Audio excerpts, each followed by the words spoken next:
Local reaction to the beginning of a program aimed at getting unemployed Oklahomans back into the workforce. Plus, details of a fatal crash on US 69 in Kansas.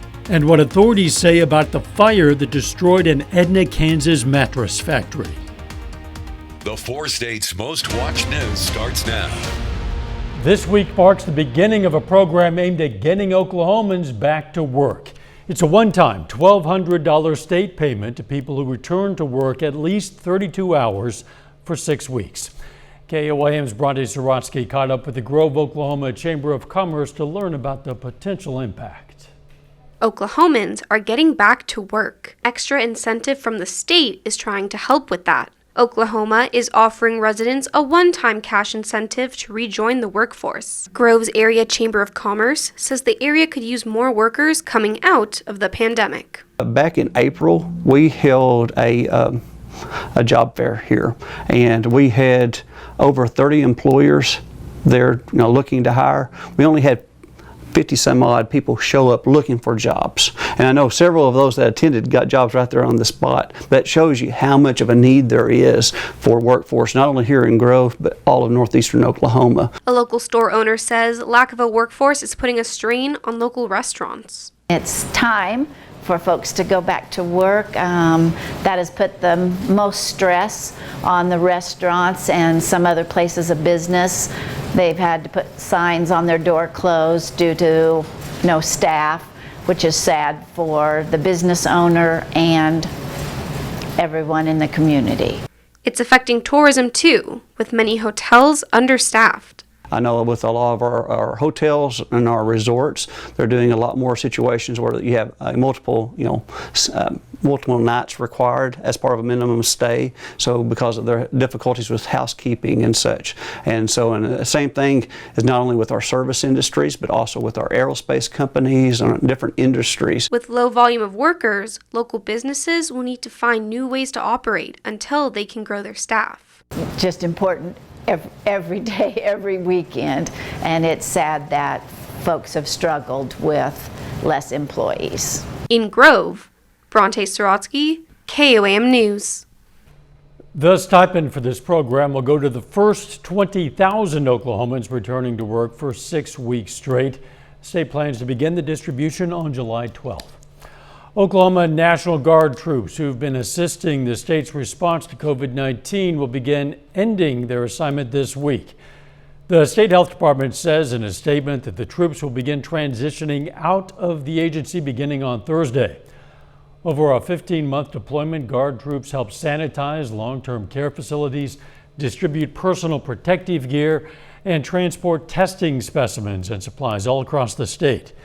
Meanwhile, data from Johns Hopkins University shows Oklahoma's 7-day rolling average of daily deaths and daily new cases have both increased over the last 2 weeks, just over 120 new cases per day on June 12th to more than 196 new cases per day on June 26th.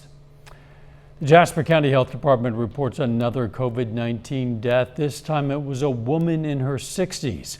This latest death brings the county's total to 160.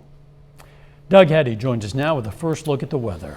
More scattered showers, even some thunderstorms across the region, but not near as widespread as what we have seen over the past few days, which is good. So that means majority of us get a chance to dry out just a bit. But if you get stuck underneath one of these guys, it's really going to rain on you for about 10 minutes. But you can see they're very hit and miss across the region. Pittsburgh's dry, Joplin's dry. We do have one little guy near Lamar, also Stockton Lake, a little cluster out in southern parts of Lebec County, also up near Yates Center.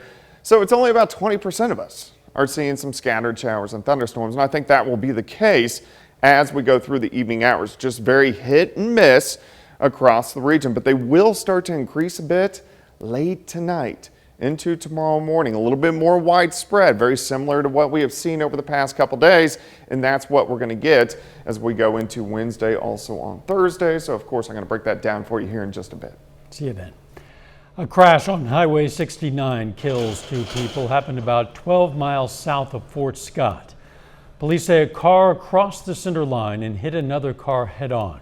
The drivers of both vehicles died. They were 50-year-old David Ross from Fort Scott and 63-year-old George Danley from Mapleton. Authorities are investigating the cause of this mattress factory fire in Edna, Kansas. Happened around 9:30 this morning. Authorities say the Edna mattress factory is a complete loss. Its nearby retail facility did not appear to be damaged. On this one here is a guaranteed defensive fire, so we're going to pull back and just defend it from catching other buildings on fire exposures, and then start attacking it to just knock it down the best we can. No one was hurt in the fire. Authorities have charged a second suspect in connection with the death of a Pea Ridge, Arkansas police officer. 22-year-old Shauna Cash is charged with a number of crimes, including capital murder, criminal mischief, and aggravated assault. The other suspect, 18-year-old Elijah Andazola, is also charged with capital murder in connection with the death of Officer Kevin Apple. Authorities say the two ran over Apple with a car. Still ahead, a local pet trainer teaches us how to help keep pets from panicking during 4th of July celebrations. And a groundbreaking for a new tribute to unsung heroes in Fort Scott, Kansas. This weekend, the skies over the 4 states and across much of our nation will light up with beautiful fireworks. Beautiful and loud fireworks. It's the loud part that can cause problems with our pets, but a local pet trainer has a solution. It's called counter conditioning, a way to get your pets prepared for the boom without the fear. It involves exposing the pets to the sound of fireworks through a recording and then offering them treats, but you have to start them young. When dogs are under 10 years old, it does make the training easier, just because, like children, they're more acceptable to having commands. But when you have older dogs and stuff, they're kind of set in their ways. It doesn't mean it's impossible, it just means it's going to be a lot more work. Make sure you offer a very special treat. If the training doesn't work, you don't want the dog to associate the scary noise with their normal food. Fort Scott, Kansas nonprofit today broke ground on a new park. The Lowell Milken Center for Unsung Heroes is creating the new Unsung Heroes Park. Officials say this will be the first park in the world that will also operate as an Unsung Heroes Museum, honoring 6 historical figures. And our hope is that it will be a great place for the community to meet. We have no real green space in our downtown here in Fort Scott, but we got a lot of great economic development going on. Construction is expected to be completed in August. The park will be near the Lowell Milken Center at the intersection of East Wall Street and South Main Street. Later, a St. Louis mother explains why she took her son to a job interview and how the experience made her internet famous. Plus more showers and thunderstorms in the forecast over the next couple days. We're going to check that out coming up next.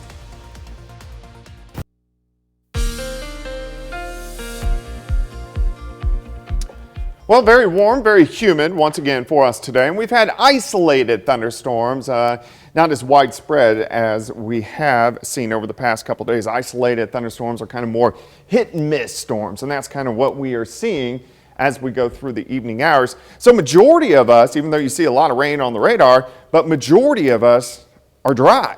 We are getting these hit and miss little guys on the Missouri side, Oklahoma side, Kansas, even into northwestern parts of Arkansas. There is a little cluster near Lamar, up towards Stockton Lake, and then also back through southeastern Kansas. In fact, you can see one little cluster right around Yates Center, Iola, just to the north of Chanute. And then if we work a little bit farther south, another little cluster of storms. This is in Lebec County, so just to the south of Parsons, just to the west of Oswego, and also affecting near Coffeyville. On the Missouri side, not too much until you get down toward Cassville, a little bit of a cluster of storms, and then also up near Lamar and then stretching up towards Stockton Lake. This is what we're going to see through the evening hours. These hit and miss little storms, more persistent rain is staying out to our west across central parts of Kansas. We're going to continue to see this through the evening. Just kind of pop up little storms. But again, majority of us stay dry until late tonight. Showers and thunderstorms increase a little bit more widespread, and this is what we're going to see as we head into Wednesday, a little bit more widespread rain compared to what we have seen today. Temperatures are warm. Most of us are sitting into the mid 80s, but our humidity is high. This is our dew point, measures it in a degree fashion. So when we get in that 70 to 72 degree range, it makes us feel pretty muggy to soupy across the region. So we have a heat index. Most of us, it feels like it's in the lower 90s. Some cumulus clouds out there in Joplin. It is dry, 85. Feels like 90, humidity at 63%. Through the evening hours, we slip back through the 80s, 70s. I think most of us are going to bottom out near 70 as we go through the overnight hours tonight, but we still have more rain in the forecast, unfortunately, because we do need to dry out a bit. Scattered showers, thunderstorms start to increase a little bit more tomorrow morning. We'll get a little bit more widespread showers and thunderstorms continuing into the afternoon hours. Here's 5:30 p.m.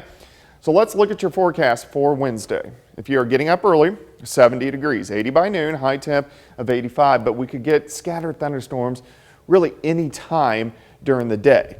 By tomorrow evening, they kind of fizzle out a bit and then they pick up again late tomorrow night into Thursday morning.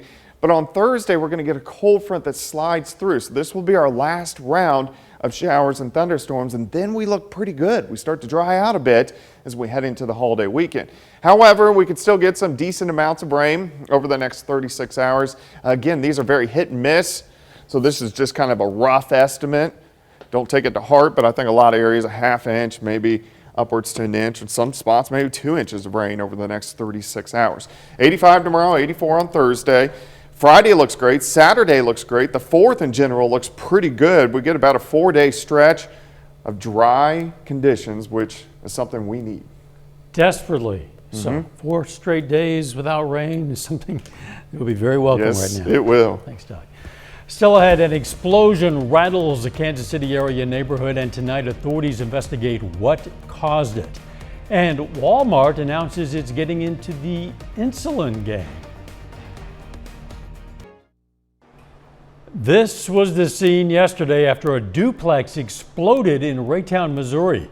Witnesses say the explosion sounded like a bomb went off. The blast shook surrounding homes.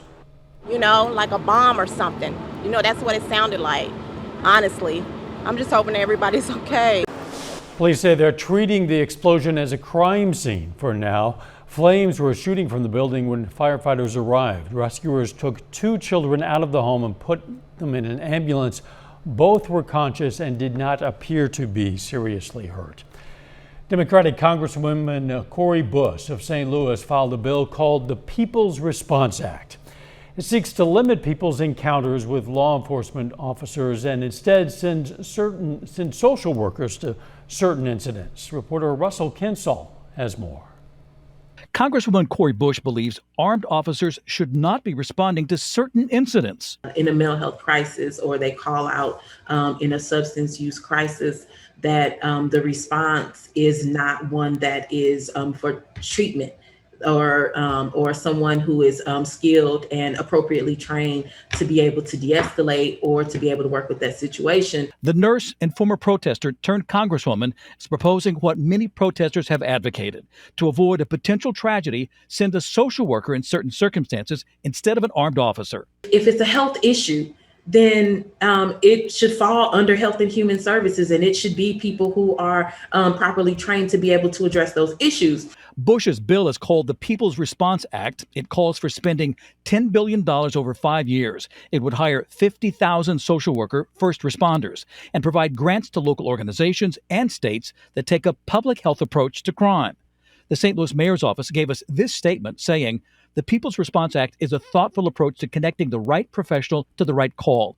A public safety policy which responds intentionally with the right help and resources will save lives and make all our first responders' jobs easier." Bush says there's growing support among law enforcement for this new approach to crime. We've talked to police chiefs, we've talked to police officers, and giving this to the people who are trained to do it is the smart, evidence-based way to do this.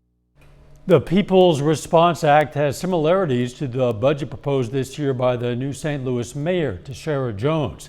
Both want more money spent on programs that address the root causes of crime. Missouri Governor Mike Parson has signed legislation that could keep the identity of lottery winners secret. The new law will make it a misdemeanor for Missouri lottery officials or contractors to release the name, address, or any identifying information about anyone who wins the lottery unless the winner asks to be publicized. That new law will take effect on August 28th. Arkansas-based Walmart is launching its own brand of insulin for diabetes patients. The retail giant today announced its Rely On brand of insulin products, which include analog insulin vials and flex pens for administering the doses. The vials will cost $72, while the flex pens will cost around $85. Walmart says that's 58% to 75% less than the cost of other brands. The Rely On products will be available this week at Walmart pharmacies. They launch in Sam's Club pharmacies next month. Final check on the weather is next. Take time now to honor a local veteran. Chief Petty Officer John Stevens served in the U.S. Navy. His hometown, Erie, Kansas, and we are proud to salute Chief Petty Officer John Stevens. He's tonight's four-state hero. Jordan Abbey joins us now with a look at what's coming up tonight on KOAM News at 9 on Fox 14. Tonight at 9, new information emerges regarding a Florida condo building's condition leading up to a collapse. Rescue efforts continue there for a 6th day. Also, violence in major U.S. cities continues to worsen. And an all-new Fox special looks to get to the bottom of what's up there. Not the lights here in the studio, but UFOs. That and much more coming away tonight. KOAM News at 9 on Fox 14. UFOs. A video of a Missouri mother who brought her toddler to a job interview has gone viral. It's also highlighting the child care challenges some parents face, especially during this pandemic. Gabriella Vidal reports. Suited up and with resume in hand. I knew people would relate to it. I just didn't quite know how many. 1-year-old Milo Munwiller joined his mother Maggie Munwiller on her job interview. The St. Louis County mother documented the whole journey on TikTok. And now I think we're probably almost to 8 million views, which is absolutely insane and so awesome. 6 weeks after Milo was born, Munwiller says she was laid off from her job and has since struggled to juggle finding work during the pandemic and taking care of Milo. A lot of people aren't able to pay for the child care if they're unemployed, even if there's one parent who is employed. You have so many other bills that you have to pay for. So when Munwiller got a last-minute call to interview for a new job, she feared she couldn't make it work. I was just honest and let them know that I wasn't able to have childcare, so I may need to schedule it for another time. So immediately their response was, "We're child friendly." A January 2021 Pew Research study says about half of employed parents with children under 12 say child care responsibilities have been difficult to handle during the pandemic. Munwiller says this video sheds light on the struggles families like her have faced.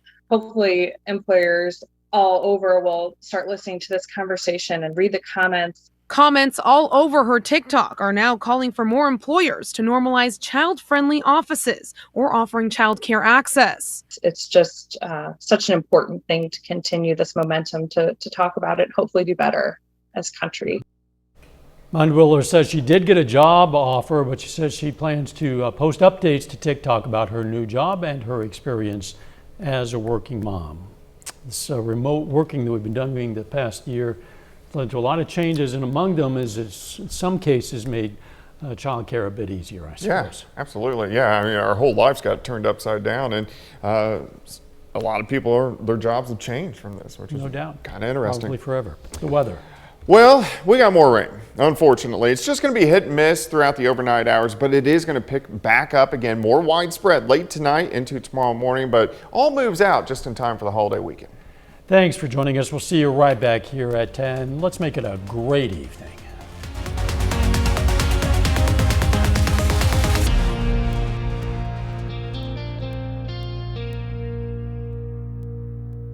So on services.